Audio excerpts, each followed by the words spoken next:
السلام عليكم ورحمة الله.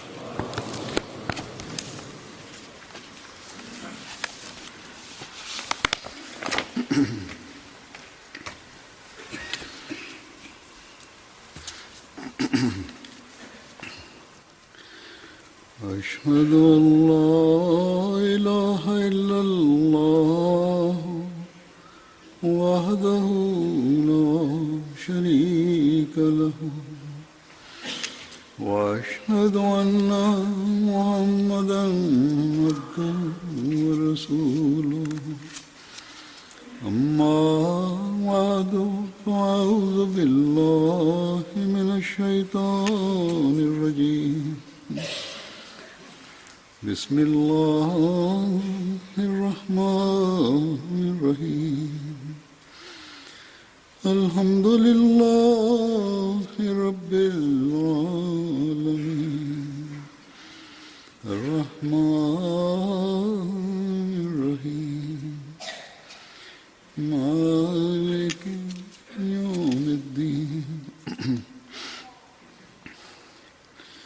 إياك نعبد وإياك نستعين اهدنا الصراط المستقيم صراط الذين أنعمت عليهم غير المغضوب عليهم ولا الضالين.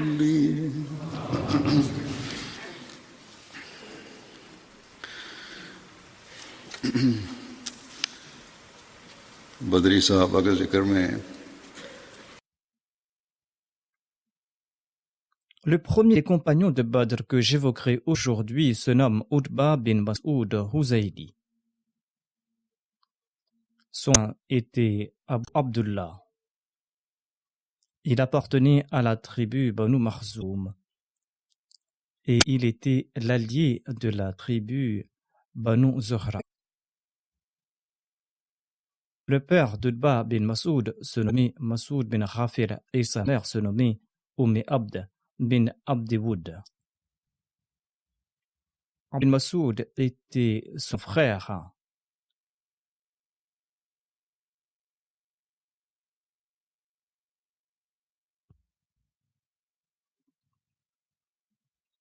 Utba bin Mas'ud était un des premiers musulmans de la Mecque et il avait aussi participé à la deuxième immigration en Abyssinie. Utba bin Mas'ud faisait partie des Ashab Soufa.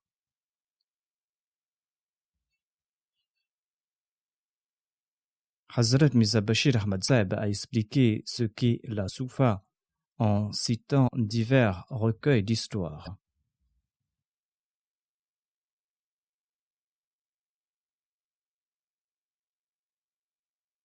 Il relate il y avait une terrasse ouverte dans un coin de la mosquée qu'on appelait Soufa. Ce lieu était pour les émigrants pauvres en logement. Ils habitaient dans ce lieu et ils étaient nommés les Ashab Soufa. Leur tâche était de vivre en compagnie du saint prophète Mohammed lui matin et soir, de se consacrer à l'adoration de Dieu et de réciter le Saint-Coran. Ils ne disposaient pas de moyens de subsistance permanents. Le saint prophète Mohammed en personne s'occupait d'eux. Lorsque le saint prophète Mohammed lui recevait quelques mets en cadeau ou lorsque quelque chose était préparé à la maison, eh bien le saint prophète lui leur accordait leur part. Des fois, le saint prophète Mohammed lui ne mangeait rien pour offrir son repas aux Ashab Soufa. Les Ansar aussi, dans la mesure du possible, tentaient de nourrir les Ashab Soufa. Ils apportaient des grappes de dattes qu'ils pendaient dans la mosquée. Or, en dépit de cela, les Ashab Soufa vivaient difficilement. Souvent, ils approchaient la famine. Et cette situation a duré plusieurs années, jusqu'à ce qu'ils aient pu trouver de l'emploi suite à l'augmentation de la population de Médine. Et certains d'autres recevaient de l'aide de la Baytul Mal. Voici d'autres détails concernant les Ashab al-Suffa. D'autres détails tirés d'autres recueils. Ses compagnons passaient la journée en compagnie du saint prophète Mohammed paix soit lui, et ils écoutaient les hadiths. Ils passaient la nuit sur une terrasse qu'on appelle Soufa en langue arabe. C'est pour cette raison qu'on nommait ses compagnons les Ashab al-Suffa. Certains d'entre eux ne disposaient pas au même moment d'un manteau pour couvrir le haut du corps et d'un pagne pour couvrir le bas. Ils portaient une couverture du cou et cette couverture pendait jusqu'à leurs cuisses. Ainsi donc, ces vêtements entièrement. Allah faisait partie des Ashab al-Suffa. Il relate: j'ai vu 70 personnes des Ashab al-Suffa qui portaient des vêtements si courts, ces vêtements n'atteignaient même pas leurs cuisses. Ces vêtements recouvraient à peine leur corps jusqu'au-dessus de leurs genoux. Il ajoute: pour leurs moyens de subsistance, certains d'entre eux apportaient des fagots de la campagne pour les vendre et pour nourrir ainsi leurs frères. La majorité des Ansar leur apportaient des branches de dattes qu'ils pendaient du toit de la mosquée. Les étrangers qui les voyaient croyaient que ces Ashab al-Suffa étaient frappés de folie, qu'ils étaient des sots et qui s'asseyaient là sans rien faire. Ou ils croyaient peut-être aussi qu'ils étaient des personnes qui avaient une grande affection pour le saint prophète Mohammed paix soit lui et qu'ils ne souhaitaient pas le quitter. En tout cas, lorsque le saint prophète Mohammed paix soit lui recevait de l'aumône, eh bien, il leur envoyait cela. Et lorsqu'il était convié pour un repas, il invitait les Ashab al-Suffa et il s'asseyait avec eux pour manger. Souvent, durant la nuit, le saint prophète Mohammed paix soit lui partageait les Ashab al-Suffa entre les Ansar et les Muhajirin. C'est-à-dire, chacun d'entre eux, selon leurs moyens, prenait un ou deux Ashab al-Suffa avec lui pour leur offrir le repas du soir. C'est-à-dire, le saint prophète confiait certains des Ashab al-Suffa à certains Ansar et à certains Muhajirin pour qu'ils puissent les nourrir. Sa'd bin Obada était un compagnon très généreux et très riche. Parfois, il invitait chez lui 80 invités pour un repas. Il les invitait pour le repas du soir. Ainsi donc, il était très riche.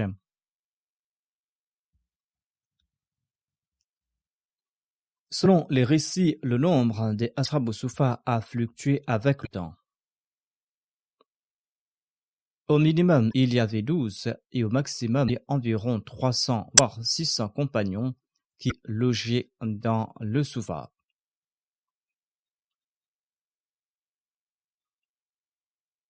Le saint prophète Mohammed sallallahu alayhi wa sallam avait une grande affection pour ses compagnons d'As-Soufa. Le saint prophète Mohammed lui s'asseyait avec eux dans la mosquée, il mangeait avec eux et il encourageait les gens à les honorer. C'est-à-dire, le saint prophète Mohammed lui faisait comprendre aux autres que les Ashab al-Suffa n'étaient pas des gens oisifs qui ne méritaient pas d'être honorés. Le saint prophète disait que ces Ashab al-Suffa restaient pour écouter ses propos et c'est pour cette raison qu'on doit les honorer. Une fois, une délégation des Ashab al-Suffa s'est plainte au saint prophète Mohammed lui que les dattes avaient irrité leur estomac. C'est-à-dire qu'on leur donnait que les dattes à manger et rien d'autre. Le saint prophète, paix soit lui, les a écoutés. Et pour les consoler, le saint prophète, paix soit lui, a prononcé un discours en disant: vous dites que les dattes vous ont irrité l'estomac. Ne savez-vous pas que les dattes sont la nourriture des gens de Médine? Les gens nous aident avec les dattes et nous vous aidons grâce à ces dattes. Ensuite, le saint prophète a dit: par Allah, la fumée n'est pas sortie de l'âtre de la maison de l'envoyé de Dieu depuis 1 ou 2 mois. C'est-à-dire que le saint prophète Mohammed lui ainsi que les membres de sa famille se sont contentés de dattes et d'eau pendant plusieurs semaines. En tout cas, ces Ashab al-Suffa étaient des gens d'une grande fidélité. Certes, ils s'étaient plaints du fait qu'ils devaient se contenter de dattes, des dattes qui avaient irrité leur estomac. Cependant, ils n'ont pas abandonné ce lieu. En toute sincérité, ils sont restés là-bas et ils devaient se contenter de rien ou ils devaient se contenter de dates ou de ce qu'on leur offrait. Ensuite, on dit que ses compagnons veillaient la nuit en prière généralement. Ils récitaient le Coran la nuit. Ils disposaient d'un muallim qui la nuit leur récitait le Coran. Ils récitaient le Coran à ceux qui ne pouvaient le faire ou ceux qui souhaitaient mémoriser le Saint-Coran. Le muallim leur récitait aussi le Coran durant la nuit. Et c'est pour cette raison qu'on nommait la majorité des Ashab Sufa des Qari et on les envoyait pour diffuser le message de l'islam. Lorsqu'ils ont été formés, on les a nommés Qari et on les envoyait pour former les autres. Par la suite, certains de ses compagnons ont occupé des postes importants. Certains de ces Ashab Sufa ont occupé des postes importants. Ils ne s'étaient pas contentés de rester là. Ainsi, au cours du califat d'Omar, Abu Huraira a été nommé gouverneur du Bahreïn. Ensuite, il a été aussi nommé gouverneur de Médine à l'époque de Muawiyah. Sa'ad bin Abi Waqqas a été nommé gouverneur de Basra. C'était lui d'ailleurs qui avait fondé la ville de Koufa. Salman le Persan a été choisi gouverneur de Madaïn. Ammar bin Yasir a été nommé gouverneur de Koufa. Ils faisaient tous partie des Ashab Sufa. Ubadah bin al-Jarrah a été nommé gouverneur de la Palestine. Anas bin Malik a été nommé gouverneur de Médine à l'époque d'Omar bin Abdelaziz. Un général qui a remporté de nombreuses victoires pour l'islam était issu des Ashab Sufa. Zayd bin Thabit était non seulement un général, mais il était aussi cadi en chef lors du califat d'Omar. Abu Saïd Khudri relate ceci. Je faisais partie des Ashab Sufa, de cette communauté de compagnons qui étaient pauvres, des compagnons dont la moitié du corps était presque nu et qui arrivaient à peine à couvrir leur partie privée.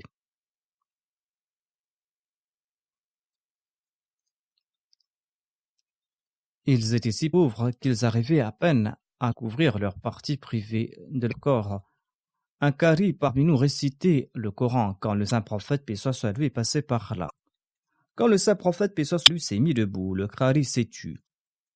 Le saint prophète Mohammed paix soit sur lui a présenté ses salutations et il a demandé: que faisiez-vous là? Nous avons répondu que le qari nous récitait le Coran et nous étions en train d'écouter le livre d'Allah. Le saint prophète paix soit sur lui a déclaré: toutes les louanges appartiennent à Allah, qui a accordé à ma Ummah des gens en compagnie de qui on m'a enjoint d'être patient. C'est-à-dire que le saint prophète Mohammed paix soit sur lui devait être patient à l'instar de ses compagnons. Le rapporteur ajoute: le saint prophète Mohammed paix soit sur lui s'est assis entre nous et, afin de se compter parmi nous, de sa main, il a indiqué de faire un cercle. Et c'est ainsi que tout le monde faisait face au saint prophète Mohammed sallallahu alayhi wa sallam.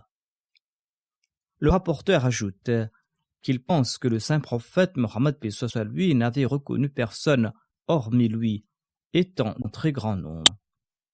Le rapporteur déclare que le saint prophète l'avait reconnu lui seul. Le saint prophète a déclaré: ô émigrants indigents, soyez bienheureux.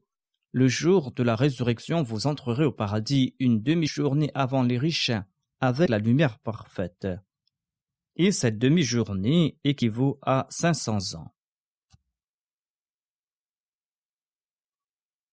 Le Messie premier l'Islam a aussi reçu une révélation dans laquelle les Ashab Sufa ont été mentionnés. C'était une révélation reçue en arabe.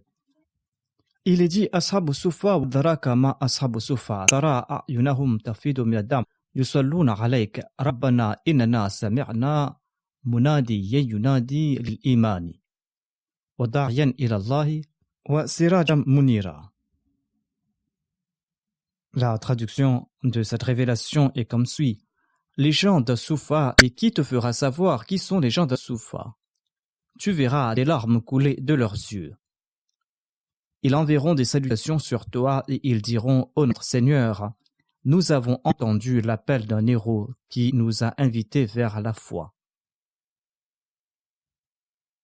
Cela concerne certains compagnons du Messie premier d'Islam qui allaient se joindre à lui. Ensuite, le Messie premier d'Islam a déclaré: les Ashab et Soufa de l'époque du saint prophète et soit lui étaient des gens d'un éminent statut. Ils étaient très fermes dans leur foi.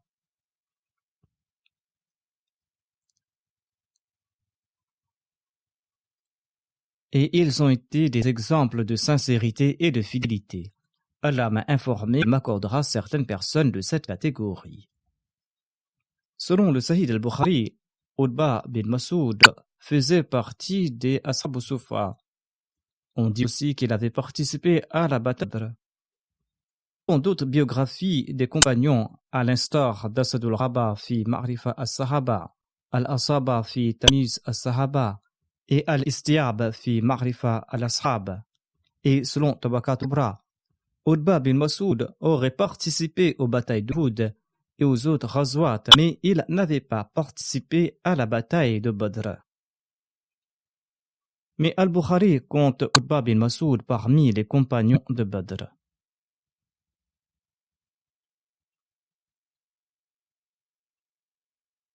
Utba bin Masoud est décédé en l'an 23 de l'Hégire à l'époque du califat d'Omar bin Khattab. Le calife Omar a dirigé sa prière funéraire. Selon Qasim bin Abdurrahman, le calife Omar avait entendu Abd, la mère d'Utba bin Masoud, afin qu'elle puisse aussi participer à la prière funéraire. Selon l'imam Zuhri, Utba bin Masoud avait rejoint les rangs des compagnons avant son frère nommé Abdullah bin Masoud, et Utba bin Masoud avait accompli l'émigration avant lui.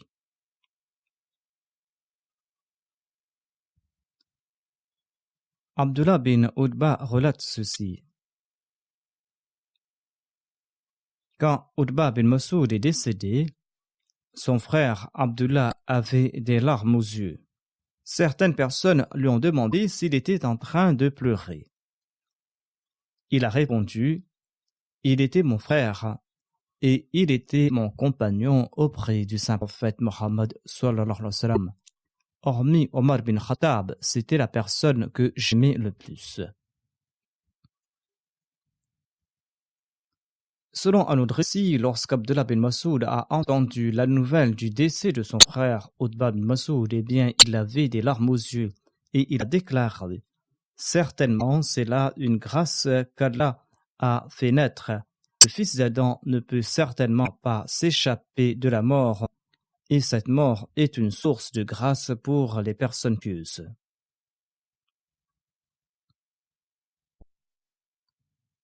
Selon un récit, Omar bin Khattab avait nommé Utba bin Masoud émir de la ville de Médine.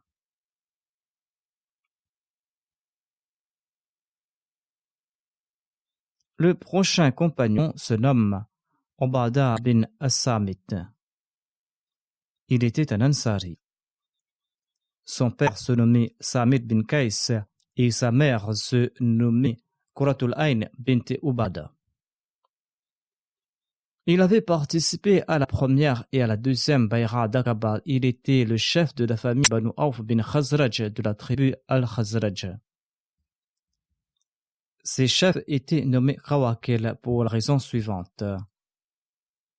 Lorsqu'une personne demandait d'un chef de Médine, eh bien, on lui disait qu'il pouvait escalader la montagne autant qu'il le voudra et qu'il sera maintenant en paix et il sera sous la protection de ce chef, c'est-à-dire qu'il pouvait partir librement et sereinement et il ne doit ressentir aucune crainte, car il était sous la protection d'un chef. Ces chefs qui accordaient ces protections étaient nommés Qawaqila. Selon Ibn Hisham, lorsqu'un chef accordait sa protection à une personne, il lui offrait une flèche en disant qu'il pouvait partir là où il souhaitait. Tharlaba bin Dard, grand-père de Nourbad, était un Qawqal. Ghanam, chef de la tribu Khazraj, était aussi un Qawqal, à l'instar de Sa'ad bin Ubada. Les Banu Salim, les Banu Hanam, les Banu Auf et les Khazraj étaient aussi nommés Qawaqila. Ubadah bin Samit était le chef des Banu Auf. Un des chefs de Bada se nommait Walid et sa mère se nommait Jamila bint Abu Sa'sa. Son deuxième fils se nommait Mohammed et sa mère se nommait Haram bint Milhan. Aus bin Samit était le frère de Bada bin Samit. Aus était aussi un compagnon de Badr.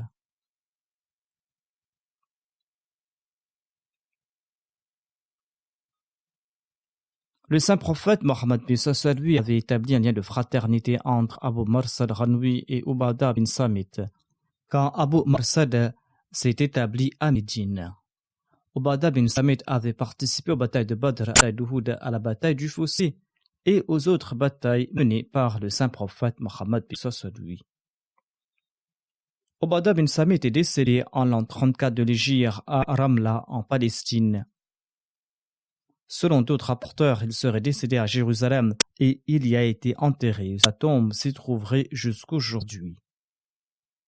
Selon un autre récit, Ubadah bin Samit est décédé à Qabras lorsque le calife Omar l'y avait nommé gouverneur. Il est décédé à l'âge de 72 ans.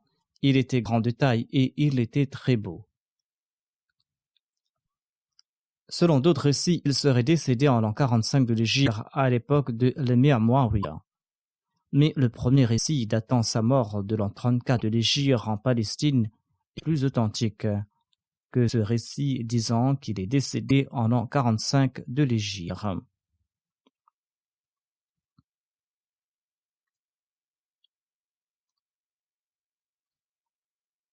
Ubadah bin Samit a relaté 181 récits.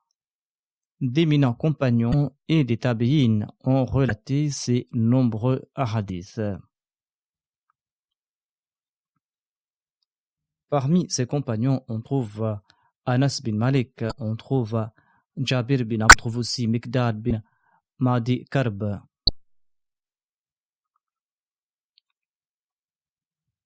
Un rapporteur déclare qu'Ubadah bin Samit avait participé à la bataille de Badr et qu'il était un des chefs durant la nuit d'Aqaba. Quand les compagnons se sont réunis autour du saint prophète Mohammed lui, le saint prophète Mohammed lui a déclaré: promettez que n'associerez personne à Allah, promettez que vous ne volerez pas et que vous ne commettrez pas l'adultère, que vous ne tuerez pas vos enfants. Promettez que vous n'allez pas calomnier autrui et que vous n'allez pas me désobéir en choses que je vous demanderai. Donc quiconque sera fidèle à cette promesse d'allégeance aura sa récompense auprès d'Allah, mais quiconque n'accomplit pleinement sa promesse et subit des pertes en ce monde et sera puni, eh bien sa punition sera une expiation pour lui. Quiconque n'accomplit pas sa promesse de Bayra, son cas demeure avec Allah le Tout-Puissant. Si le désire, il peut le punir, et si le désire, il peut le pardonner. Ainsi, nous avons prêté allégeance au saint prophète Mohammed lui en promettant de respecter ces conditions. Ce hadith est tiré d'Al-Bukhari. Lorsque le saint prophète Mohammed lui est arrivé à Médine, il a accompli la prière de Juma à Quba. Il est ensuite monté sur sa chamelle pour se rendre à Médine. Le saint prophète Mohammed lui a relâché les rênes de sa chamelle et il ne lui a donné aucun ordre. La chamelle a regardé à droite et à gauche comme si elle choisissait sa direction pour partir. Des gens du quartier où le saint prophète Mohammed lui avait accompli la prière de Juma appartenaient à la tribu Banu Salim. Udban bin Mali, Naufal bin Abdullah bin Malik et Ubadah bin Samit en faisaient partie. Ils ont dit au saint prophète Mohammed lui: Ô envoyé d'Allah, logez dans notre quartier, logez chez nous car nous sommes nombreux ici, et vous serez honorés et vous serez protégés ici.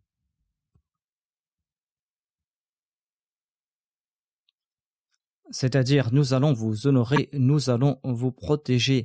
D'ailleurs, nous sommes en majorité musulmans ici. Selon un autre récit, ils auraient aussi déclaré qu'ils sont riches. Et selon un autre récit, ils auraient aussi déclaré que nous sommes plus nombreux. Et nous avons aussi des armes. Nous avons des jardins et nous avons de quoi combler les besoins de la vie. C'est-à-dire qu'ils pourront assurer la sécurité et qu'ils ont aussi une bonne situation financière. Ensuite, ils ont dit, ô envoyé d'Allah, quand un arabe tout terrifié vient dans la région, eh bien, il vient chercher refuge auprès de nous. Le saint prophète Mohammed lui les a écoutés. Ensuite, il a exprimé son appréciation à leur égard. Et il a déclaré, laissez la voie à la chamelle, car elle est en train de suivre l'ordre de Dieu. Et elle partira et elle s'arrêtera ou elle s'assoira là où Allah le voudra. Selon un autre récit, le saint prophète Mohammed lui a déclaré, cette chamelle suit l'ordre de Dieu, laissez-la partir librement. En souriant, le saint prophète a déclaré qu'Allah vous bénisse pour votre offre. Et la chamelle est partie.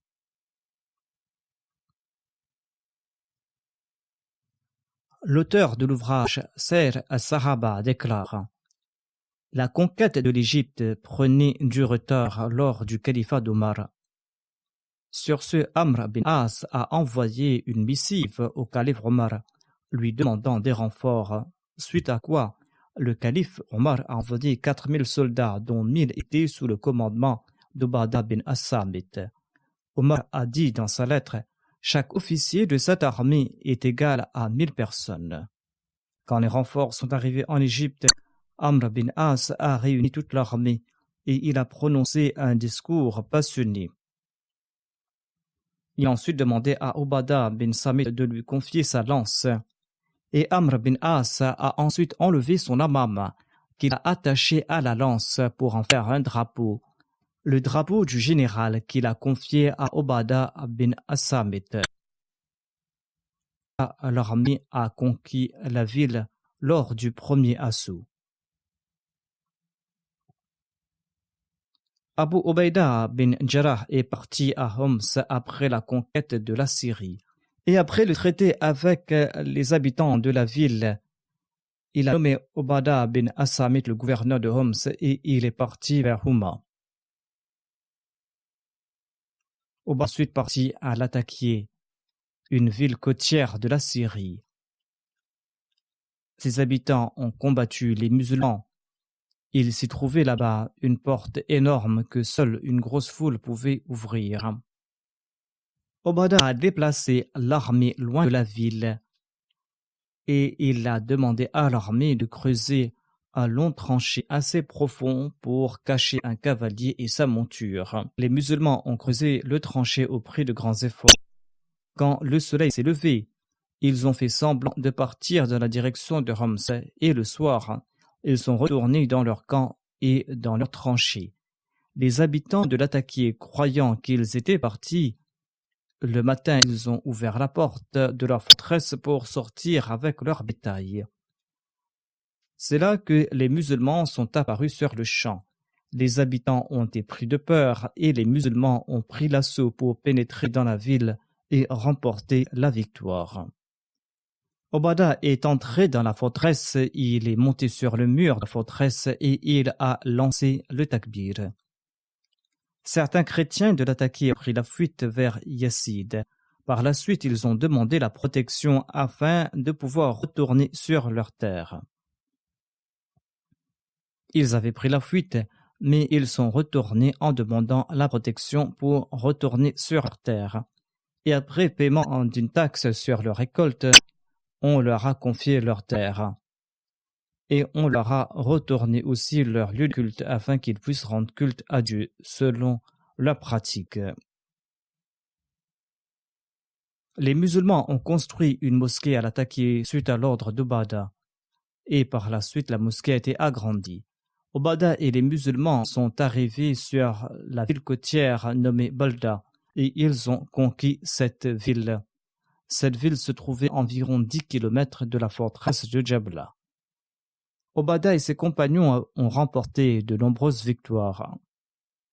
Ils ont conquis la ville côtière d'Antartus, la ville de Latakia, la ville de Jabla et Balda.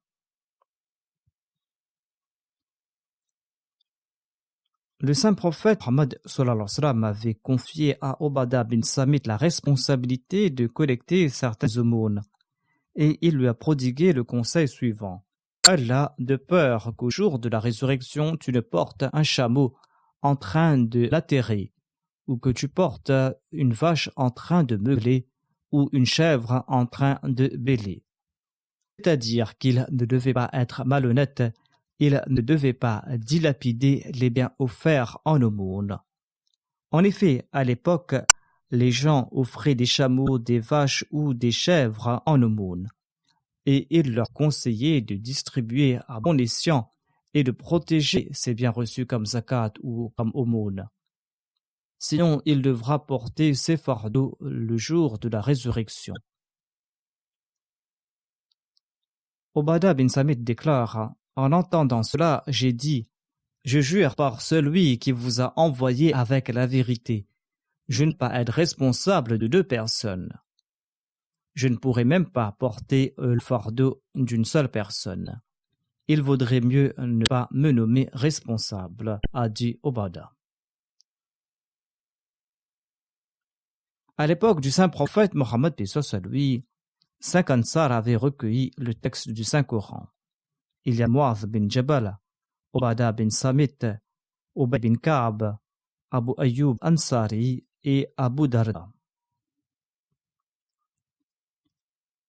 Après la conquête de la Syrie, Yazid bin Sufyan a écrit au calife Omar en lui disant que les gens de la Syrie avaient besoin d'un enseignant qui puisse leur enseigner le Saint-Coran ainsi que la religion.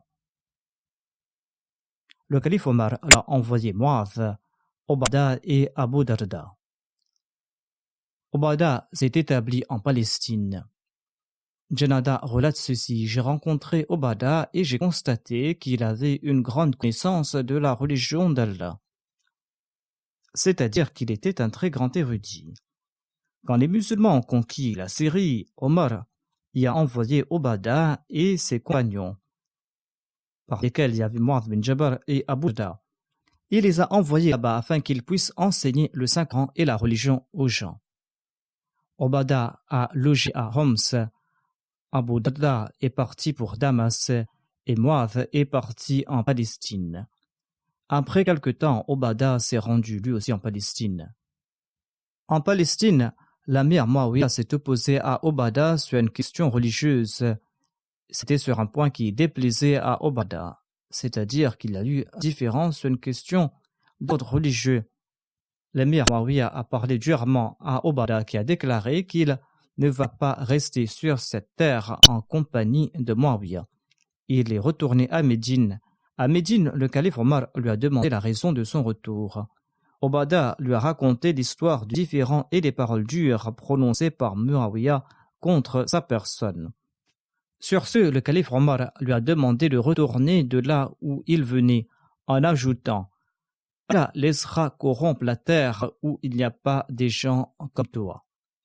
C'est-à-dire des érudits possédant la connaissance de la religion à l'instar de ses anciens compagnons du saint prophète Mohammed lui était important là-bas sur ces terres. Sinon, ces pays et ces terres seront voués au malheur, d'où l'importance de son retour en Palestine. Ensuite, le calife Omar a écrit à l'émir Muawiyah en lui disant « Il n'y a plus de différend entre vous deux. Écoute les propos d'Obada car il a raison. » Il existe de nombreux récits à propos d'Obada. J'évoquerai cela à venir, Inch'Allah, dans mon prochain sermon. Étant donné que ces récits sont détaillés, cela prendra un peu de temps.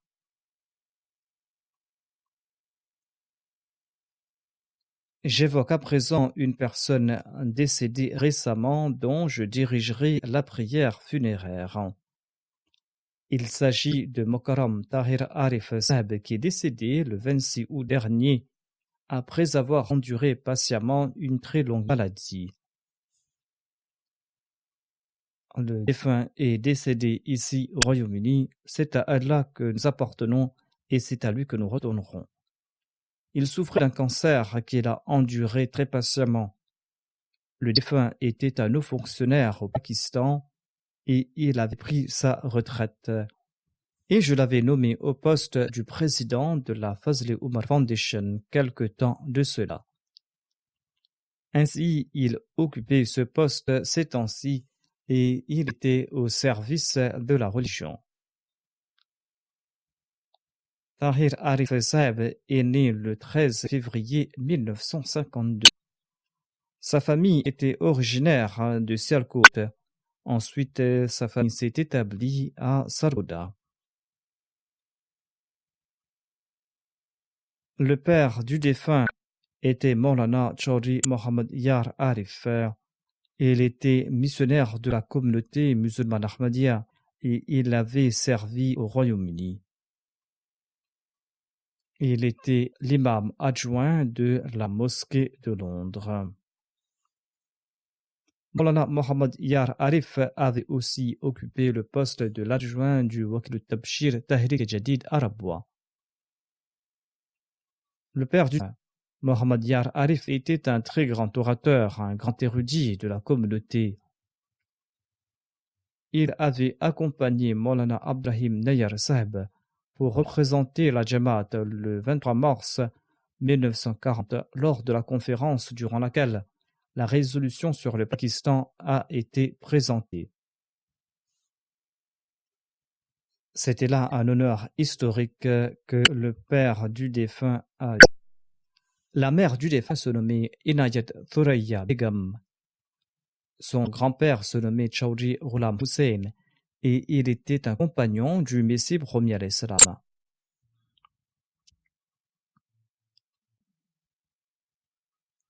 Tahir Arif Saeb était un fin intellectuel. Il était un grand écrivain et un poète. Il a écrit plusieurs ouvrages et il a aussi écrit 2 recueils de poèmes. Un de ces recueils de poèmes est en langue ourdou et l'autre est en langue punjabi. Il a aussi écrit 2 excellents ouvrages, un sur le saint prophète Mohammed paix soit lui en langue anglaise et un deuxième sur le Pakistan. Ce deuxième ouvrage a pour titre Le Pakistan étape par étape. Après avoir complété sa maîtrise en économie à l'université du Punjab, le défunt a fait ses études en loi et il a eu son diplôme de LLB. Ensuite, il est parti en Angleterre où il a eu son diplôme de LLM à la London School of Economics. Et par la grâce de Dieu, il a reçu le prix de Mark of Merit de l'Université de Londres. Après avoir complété ses études à Londres, il est retourné au Pakistan, où il a passé le concours de la fonction publique. Il était attaché à la fonction publique au Pakistan et par la grâce d'Allah, il a été promu inspecteur général de la police. Le fait qu'il atteigne ce point après que des lois aient été passées contre la Jamaat démontre certainement ses aptitudes extraordinaires. En sus de ses fonctions à la police, le défunt a aussi travaillé dans le département FIA et il a aussi travaillé au renseignement des services de l'immigration. Lors de son séjour à Londres pour ses études, le 4e calife avait demandé au défunt d'aider Chaudhry Rashid Saeb sur la rédaction de quelques ouvrages pour les enfants en langue anglaise. Et le défunt a rendu de grands services à cet égard.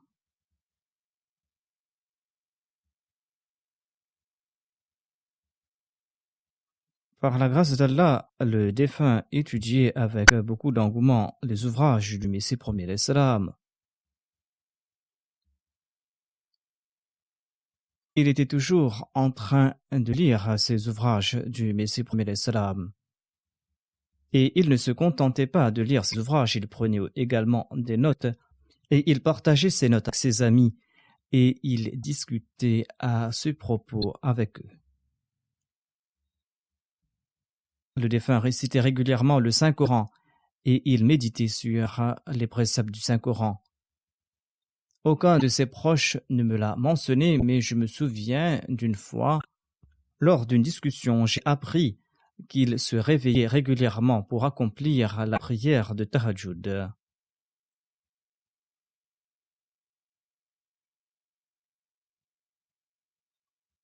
Dans le cadre de son travail au Pakistan, là où il résidait, il se présentait toujours pour servir la Jamaat. Le défunt était une personne très brave, et comme je l'ai mentionné, par la grâce d'Allah, il lisait énormément et il était très intelligent. Il étudiait la littérature religieuse et mondaine et il avait beaucoup de connaissances et il utilisait ces connaissances à bon escient. Il avait une grande connaissance des ouvrages de la communauté et il avait de très bonnes opinions, des opinions très intéressantes. Et il était un très bon conseiller. Il a fait preuve d'un grand sens de sincérité à l'égard du califat. Et il était un homme sincère et brave. Il a passé toute sa vie à être le soutien du califat et à être un serviteur fidèle de la communauté. J'ai constaté que par la grâce d'Allah, il a réussi dans cette voie. Le défunt était mon camarade de classe, donc je le connais depuis le lycée. Depuis cette époque, par la grâce d'Allah, j'ai constaté qu'il a aimé accroître sa connaissance. Il savait très bien débattre et il participait aux débats organisés dans le lycée. Il était aussi un très bon orateur. Et à cette époque, j'avais noté qu'il avait aussi une très bonne connaissance russe. Il faut aussi mentionner le fait qu'il avait un respect et un amour particulier pour les serviteurs de la communauté et les personnes dédiées. Et il était toujours prêt pour aider ses amis Ahmadis. Il occupait un poste important et dans ce cadre, il tentait d'aider les Ahmadis le mieux possible. Il a commencé à servir à la fondation Fazl Umar à partir de 2014, quand il a été nommé directeur de la fondation. Et en 2017, après le décès de Chaudhry Hamid Nasrullah Khan, qui était à l'époque le président de la fondation Fazl Umar, je l'ai nommé au poste de président de cette fondation. Et par la grâce d'Allah, comme je l'ai mentionné, il a servi à ce poste jusqu'à son décès. Il a occupé ce poste jusqu'au moment où il est venu ici au Royaume-Uni pour se faire soigner il y a de cela 3 ou 4 mois. Et il a beaucoup travaillé pour cette fondation. Il participait à toutes les conférences et montrait aussi son intérêt. Sous sa direction, l'activité avait nettement augmenté. Le défunt laisse derrière lui son épouse qui se nomme Anissa Tahir Sahiba, son fils Asfanyar Arif et 3 filles, Taiba Arif, Aziza Awadja et Bina Tahir Arif.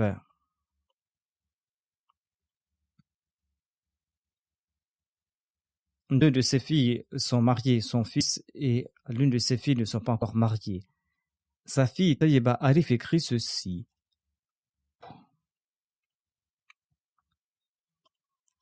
Sa fille Taiba Arif écrit: Allah l'exalté avait accordé de nombreuses réussites mondaines à notre défunt père.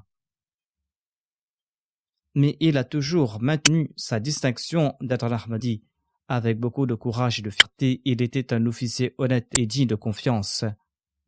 Il accordait préséance à la foi et confiance en Allah et c'était une personne humble. Il était un poète, un homme de lettres, un excellent gestionnaire, un enseignant.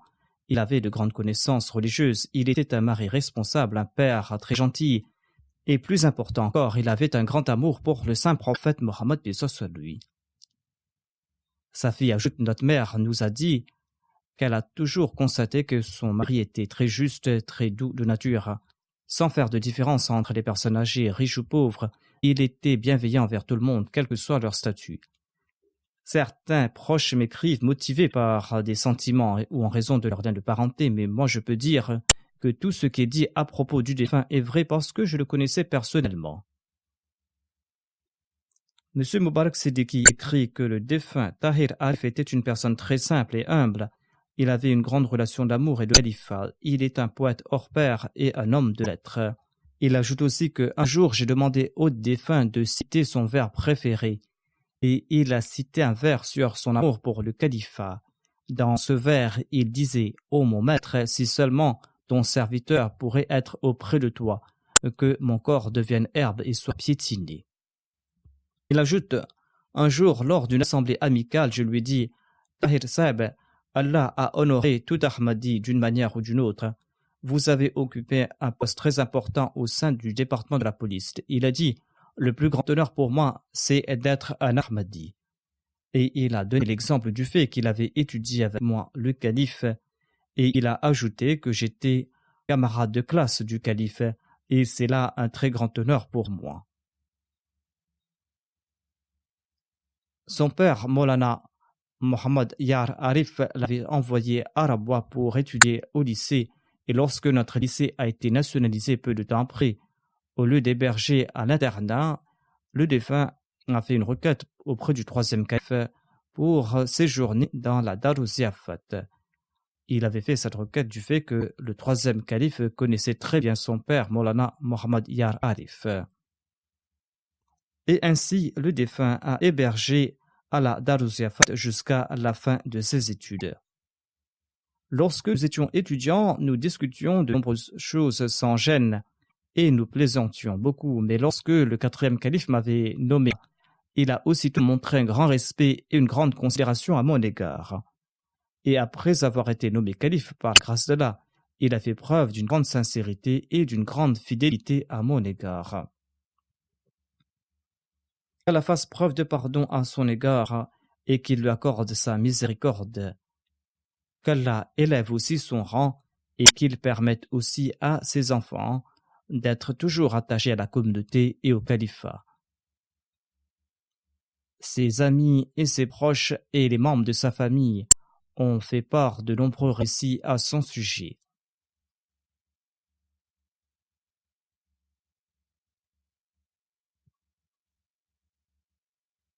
Et ils ont tous dit que par la grâce d'Allah, le défunt était quelqu'un de très humble, quelqu'un qui était très simple et quelqu'un qui avait une grande connaissance. Après la prière de Juma, Inch'Allah, je vais diriger sa prière funéraire en présence de sa dépouille. Je vais sortir pour diriger la prière funéraire et je vous demande de rester ici et de faire les rangs pour la prière funéraire.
الحمد لله نحمده ونستعينه ونستغفره